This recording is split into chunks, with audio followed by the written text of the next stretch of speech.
മാലദ്വീപ്സിലെ ഐലൻഡുകളിൽ സാധാരണ ഏതെങ്കിലും ഒരു ഭാഗത്ത് ചെറിയ പാർട്ടികളൊക്കെ ഒരുക്കുന്നതിന് വേണ്ടി ചെറിയ ബീച്ചിൽ ഇതുപോലെയുള്ള ചെറിയ സ്ഥലങ്ങൾ സെറ്റ് ചെയ്തിട്ടുണ്ട്. അതുപോലൊരു സ്ഥലത്തേക്കാണ് നമ്മളിപ്പോൾ പോകുന്നത്.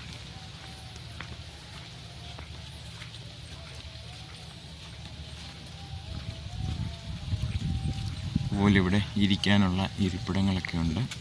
വൈകുന്നേരങ്ങളിൽ നല്ല കാഴ്ചയാണ് ഇവിടെ.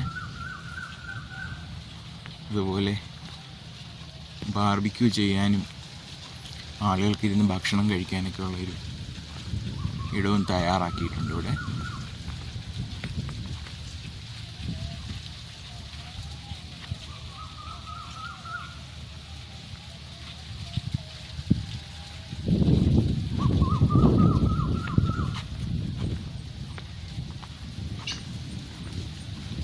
ഇവിടെ ചെറിയൊരു ബീച്ചുണ്ട്. ഇവിടെ നമുക്ക് നീന്താനും വെള്ളത്തിലൊക്കെ കളിക്കാനുള്ള സംവിധാനങ്ങളൊക്കെ ഉണ്ട്.